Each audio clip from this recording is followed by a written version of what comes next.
Hello Earth Sign, Capricorn, Taurus, and Virgo. Kumusta po kayong lahat? Okay, so Earth Sign, maraming salamat po sa walang sawang pagsubaybay sa ating pong daily horoscope. And kung ikaw ay bago pa lang sa ating channel, mag-subscribe na po kayo and i-click mo na rin yung ating notification bell para lagi kang updated sa ating mga bagong upload. And sa mga interesado po sa ating private reading, iiwan ko na lang po yung link ng aking Facebook sa atin pong description box below. Okay, so Earth Sign, Capricorn, Taurus, Virgo. Tignan natin. Focus ng energy mo. Focus ng energy mo.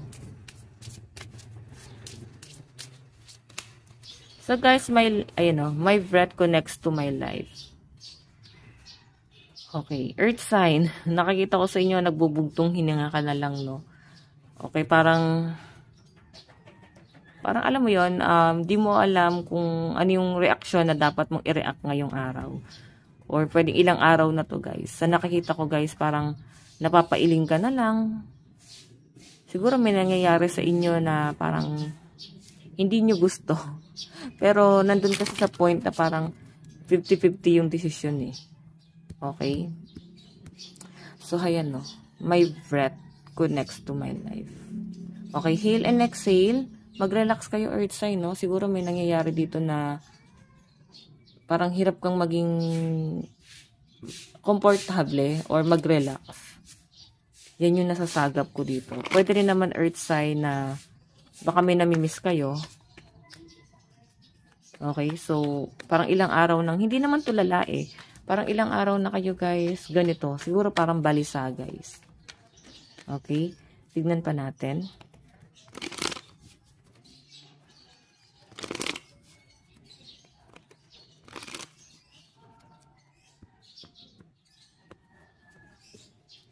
Overall energy. Yan guys yung focus ng energy nyo guys. Mag-hail, exhale. Baka kailangan nyo guys ng meditation din. Okay, ito yung bottom of the deck mo.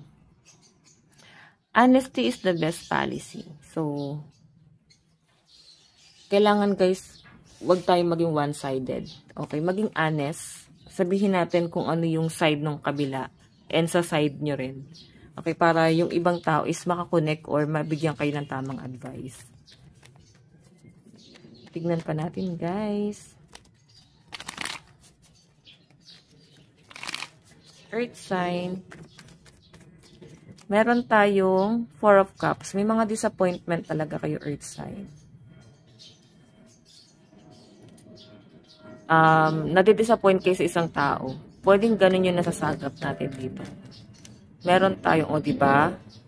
Sobrang disappointed ka sa isang tao. Or kung sino man to, guys. Kung ilan man sila. Okay. Earth Sign ito, sobrang nadidisappoint ka sa isang tao. Pwedeng may nawala, may umalis, or pwedeng break up to, separation, or pwedeng piling nyo guys, inabandon na kayo. May namimiss siguro kayo guys, parang gumuho yung mundo nyo, or pwedeng isang tao na, pwedeng nyo guys reverse, no? Pwedeng yung person na kadil mo, or kung sino man to guys, no? Hindi naman to guys, patungkol lang sa relationship, no? Pwedeng sa family, sa kaibigan, or kahit na kanino. Nakaka-feel ka guys ng disappointment. Pwede guys sa katrabaho. Pwede kasi nawala sila or parang may pinanghihinayangan ka rito.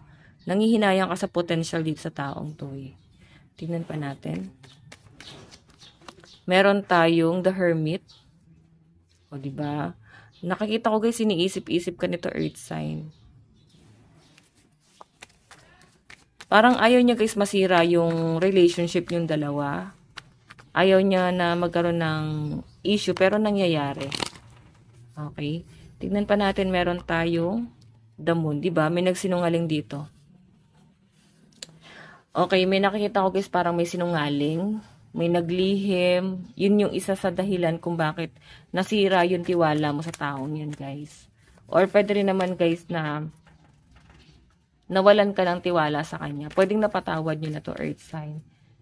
Okay, yung iba sa inyo pwedeng nanghihinayang kayo. Pwedeng problema to guys ng ibang tao. Tapos parang napagmamasdan mo lang. Pwedeng family problem.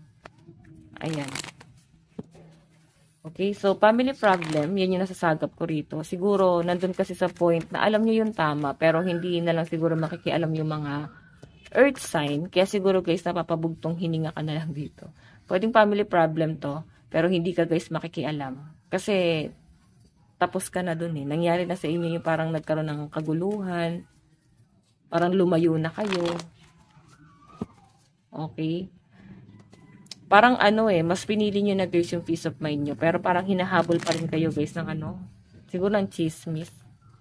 Hinahabol pa rin nila kayo, hindi pa rin kayo guys pinapatahimik. Okay? Parang may nangyayari na naman guys gulo. So I think yun yung nagiging regret mo dito or disappointment mo rito. Okay? Malaking disappointment to guys. Okay, tignan pa natin. Meron tayong 4 of Swords. May mga nasasaktan. Nahihirapan kayo guys siguro matulog sa gabi, kakaisip. Meron tayong King of Cups. Meron tayong Ace of Cups in reverse. Okay, nawalan ka ng gana dito sa taong to, no? Kasi nungaling siya guys eh, pero parang nakatingin siya sa inyo. Alam nyo guys, ito ha, hindi lang isang tao yung nakakita ko, parang ang daming nakatingin sa inyo. Ang daming nakikisyoso sa problema nyo ngayon. Na parang kailangan, ano eh, kayo lang pamilya yung umaayos. Pero parang may mga taong nadadamay na. So, meron tayong, ano ba to? The Empress. Okay, may nakikita ko dito guys, patungkol to sa anak. Okay, konektado to sa anak. No, anak mo ba to? Or kamag-anak? Malapit sa inyo. Okay, pwedeng chinichismis kayo ng taong to guys. Sinungaling to, baka kaharap nyo eh, mabait. Pero earth sign, marami silang ginagawang hindi maganda. Okay, na pwedeng nakakasira sa image nyo na rin. Tingnan pa natin. Ayan. Iniisto kayo guys oh. So, yung iba siguro guys, ayan. Kaya nga yung iba, wala na rin talaga nagagawa, kaya nagla-like ng profile, diba?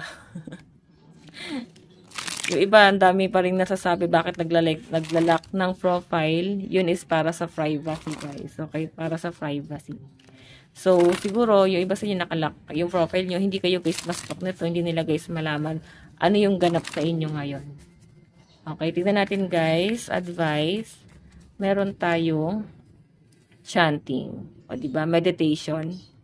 Mag-relax, guys. No? Bago magbigay ng reaction, or mas maganda wag na guys magbigay ng reaction kasi baka madamay kayo guys. Okay, baka nga guys nadamay ka na talaga kasi nasasama ka na sa chismis, na pagkukonek-connect ng mga tao yung mga nangyayari, ba't lagi nangyayari sa inyo yung ganun, ba't nangyayari lagi sa kanila yung ganon or sa inyo. Problema to guys na parang paulit-ulit na lang yung cycle, hindi guys natatapos, so parang pa-toxic to guys. Okay? Lucky number nyo guys is 8 and 24. Ito lang po ang inyong reading. Bukas po ulit. God bless and love you all. Bye-bye.